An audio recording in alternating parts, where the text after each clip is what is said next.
let's get into some NBA. Yeah. All right. NBA. So, top headlining thing that I want to talk about is finally the Cavs lose the streak. Okay. They do. They lost last night to the Boston Celtics, which if there was a team that was going to beat them, Be that one. it would have been the Boston Celtics. Yep. Boston Celtics are now 12-3. Cavs are 15-1.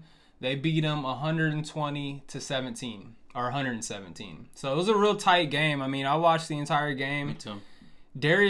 Donovan Mitchell, I want to start off with. He had a great performance. He was really dragging his team in that fourth quarter, trying to keep it close, but there wasn't too much they could do. Another notable mention was Mobley. Mobley was playing very well. He did really well. But the main performance I want to talk about was Darius Garland. Darius Garland went 3 for 21, 0 for 6 from the three-point line, scored 8 points. And that's compared to his last game against the Bulls, which I know the Bulls are a different team. And there's an argument to be made that the Boston Celtics have the best defensive guards with Drew Holiday and Derek White in the league. So I can understand, but Donovan Mitchell is also a guard, and he ended up scoring like 33 points. So, I mean, he didn't have an excuse to be shown. But Darius Garland in his last game went 9 for 18, 4 for 7 from the three-point line. So significantly better shooting. Now, what would you say? Is this Darius Garland playing bad, not doing good, or is it just the Boston Celtics defense is on him? It's defense. It's got to be. I mean, watching the game, you watch the first it was about 2.5 quarters where the Celtics were completely dominating. They were hitting everything, which they have games where it just seems like they can't miss. Mm-hmm. And then, they were playing solid defense. I think, too, it's Celtics seeing they're down, so then they just start firing, the Cavs seeing they're down, and they just start firing things up to hopefully try to get themselves back in the game. Yeah. They did get back in the game, and they ended up tying the game, and I think they even took the lead for a little bit. But they were down by 20-something at one point. Yeah, yep. So you got to give them a little bit of credit, but I will tell you, the stat that always sticks out to me is the Celtics shoot a ton of threes, and right now they're shooting almost 40% for the season. Almost 40% of their threes is what they're making, and that's hard to combat. Can't do much about that. Defend that. Yeah, and the Cavs are a very heavy interior defensive team with both Jared Allen at center, and then Evan Mobley. Both of them are like 6'10", 6'11", shot blockers. Like, they're shutting down the paint. So if you can shoot three-pointers, that's the way to beat them for sure. Yeah. And then also the last notable performance I do want to mention with the Celtics. I know we kind of talked about in our last video, like, who's the leader of that team. I think Jason Tatum heard me and told me to shut up because he went 33, 12, and 7 to beat him. So Great game. He played really well from the very beginning. And I believe Brown only had like 17 points, which I mean, I say only 17 is good, but it's not like to that caliber.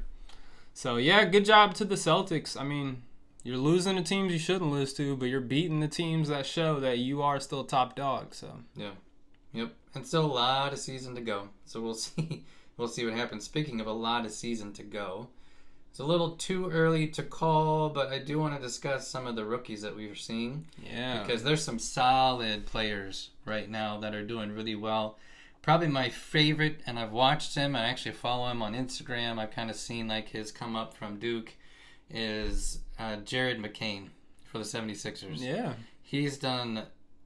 I mean, they're playing him, for one thing. So they're giving him minutes. That's giving him time to shoot, giving him time to build his game. But just to give you... The last 5 games in a row, he scored over 20 points. You don't hear about that with a rookie. Yeah, not with a rookie. Not when he's starting off like that. So he's averaging 15.2 points a game.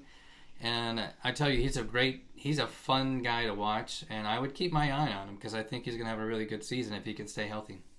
I think as long as the 76ers don't bring him down, because they're terrible. There's a lot of drama going on there, too. Have you heard the Tyrese Maxey called a team meeting? And they basically called out Joel Embiid for being late to everything. Not just like, hey, you showed up late to this team. We don't know if you're going to be playing or you were late to... He said you're late to everything. Tyrese Maxey is calling out the veteran, the MVP, the all-star of that team. I mean, what are we doing, Celtics?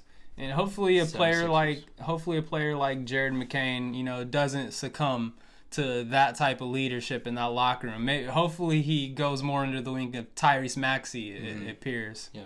Embiid's becoming my new LeBron James. I'm starting to hate him a lot. And I don't even like watching him play basketball. To me, it's just he's good because he's big. Yeah. I mean he's got talent. He can shoot. I don't like him. He can shoot for a big man. His defense is... Listen, I give him his props. He is a great player. I'm taking my props back. Off the court, though, and as far as, it almost reminds me a little bit of Kawhi Leonard-esque of, oh, my elbow hurts, I ain't playing. Yeah. Come on, bro. You're getting paid millions and millions, hundreds of millions of dollars. Is it still a thing for him to where he's not playing back-to-back games? Well, he got suspended over it, and so, they gave him heat. Charles were talking about it, and I agree 100%. You're getting paid unbelievable amount of money, and you're going to tell your team, if we have 2 nights in a row, I'm not going to play the second night. Just go get off that. Go retire. That's insane to me that you would tell it. Now, if you're... Well, I'm not even going to say that. It's just... That drives me up the wall, and you have the privilege of playing a sport for a living and making it a serious... It's not even about the money. You get to play a sport, and you have fans that are paying to come watch you. To come watch you play a game. Yeah. Every NBA player should be playing 82 games. That's my opinion. That's the way it used to be. People get hurt, but... Besides the people that get hurt. If you're just taking a night off... Yeah, load management. You shouldn't get paid for that night, for one thing. You should lose all your money. You should lose... you can't even make it to the All-Star game. You're out. I'm so sick of it. Well, they did put restrictions on awards. You have to play, at least 60-some games in order to get an award. So... drives me nuts. the last thing I'll say about the Sixers, man, is that their record right now is a reflection of their leadership, in my opinion. If these are the issues that we're hearing that they're having with Joel Embiid not showing up, that's why they're 2-11 right now. That's why they're bottom of the barrel in the East. Yep. So, the next person to talk about with the rookie race is that boy Dalton Connect. Yeah. He just had a monster night the other night. I think he shot 8 3-pointers, and 6 of them came in the third quarter. Okay. He's a beast. For the Lakers. Yes, for the Lakers. Yep. He is lights out. It says he's averaging 11.3 points a game, 2.5 rebounds, and 1.1 assists. But really, this is the type of player, he gives me flashes like Klay Thompson, where it's just if he gets that vibe, he gets that feeling, he gets a couple of looks where they go through a little bit, he can just catch fire like that. And I think that give him 2, 3, maybe 4 more years, he's going to be to the caliber of shooter in the league, where he's going to be just like your Kyle Korvers, just like your JJ Redicks, just like your Klay Thompsons. He's going to be a player you have to game plan around to make sure they don't get any open looks. Switch everything just to make sure he's not touching the ball at the 3-point line. Yep. And again, when you allow your players to play the game, you're only going to make them better. And it seems like that's what the Lakers are doing. Obviously, you got to prove yourself when you're out on the court, which he's done a lot better than Bronny James, I can tell you that much. But the fact that he's out there and he's contributing, LeBron even, made a good comment about him, saying that he's, appreciate his effort and going into that and working hard. I think it means a lot. So it really does. Yeah. And our last guy is... I enjoyed watching him in college a lot. Yeah. And he lost in the championship, but Zach Edey with the Grizzlies, he's actually been playing really well. I haven't actually seen him play. Have you seen it? I haven't watched the Grizzlies game, no. I'll have to do that, but his numbers are looking pretty good. So 11.3 points a game, 2.5 rebounds per game, I'm sorry, I'm reading that wrong. 11.1 points a game, 6.9 rebounds per game. That's better. Yeah. And then one block per game. That's pretty good numbers for a rookie. I remember when Zach Edey was at Purdue and they were getting a deep run into the tournament, right? I watched all the Purdue games, and I remember these announcers just saying, well, he's great at this level, but all he's doing is posting up in the paint, and they're just throwing it to him, and he's taking advantage of his size. This isn't going to translate to the NBA. He's going to be too slow to make it up and down the court against some of these more athletic bigs. He's going to be, not strong enough to use his size against these bigs. I think he's putting all of those comments to rest already. His rookie year. Yeah. Now, just let this guy develop. I mean, everyone knows when he gets to the NBA level, the bigs develop at a much slower rate than the guards. Yeah. And so once you give him 3-4 years to get his body right, to get his conditioning on par, to get a little bit more athletic, I mean, he could be a force. He could be something special. And freaking 7'5", I mean, I honestly think that after, I know you don't like him, Embiid, after he's gone, after Nikola Jokic, who's like 29, 30 years old, is gone, after Anthony Davis, who's like 31 years old, like that's kind of the old guard of bigs. This next phase coming in, I think it's going to be led by Zach Edey and then Victor Wembanyama. Yeah. He's a dog, and we do need to watch a Grizzlies game. Yeah. I need to check him out. But fair enough point of what you said, that everybody always has the question on some of these. Well, you never really know how people are going to translate into the NBA. It's a different game. I mean, it's a different speed, different strength, different power. And you hope that when they bring these kind of players in, that they can make that jump. And like Kay said, I think that's what's happening. So, be fun. He's got to stay healthy. Yeah. That's always the big part about big players. I mean, they get battled down underneath. Can he stay healthy? That's always the question. Absolutely.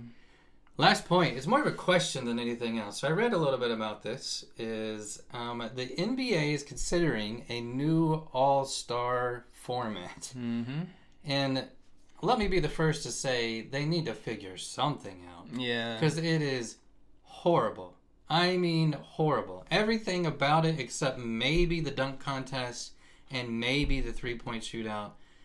Everything else is so terrible. And we actually hosted it here in Indianapolis, and I didn't even want to watch it. But I watched it. But when you get to the actual game itself, it's like, I think they shot 83s. There's alley-oops. Nobody's trying. It's not a real game. Nobody's giving effort. It's not fun to watch. So here's what they're potentially proposing. This is not a guarantee. This is what they're talking about. So you'll have 3 teams of 8 all-stars each. So 8 people on 3 different teams.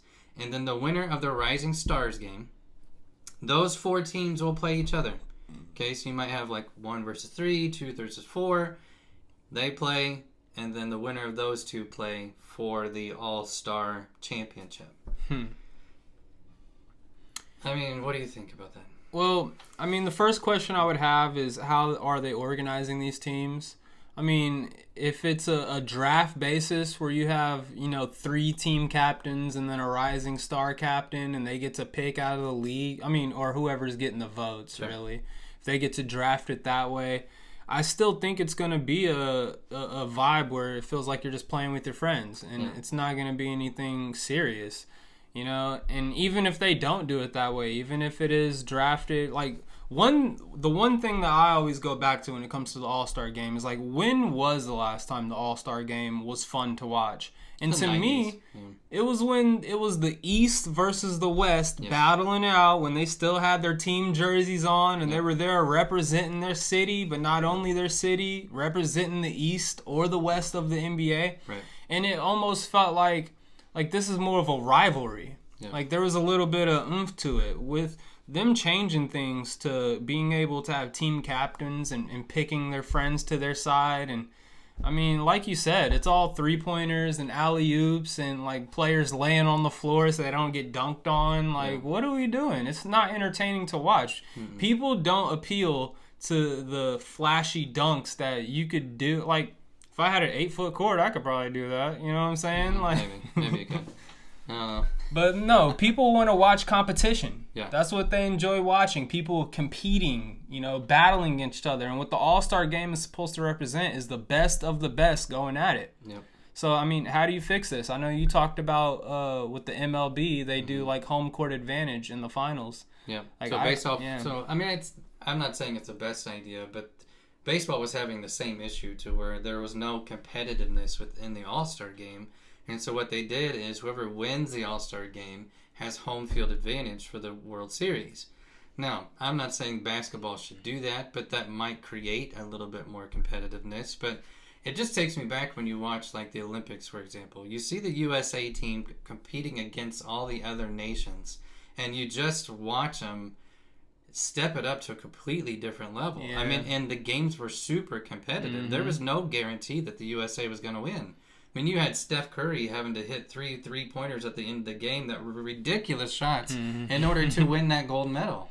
I mean, maybe you do something like that where you put all the best USA, United States players on one side, and then all the guys that are in the NBA that are from a different country that have been, selected the All-Star game. Maybe you play against each other that way.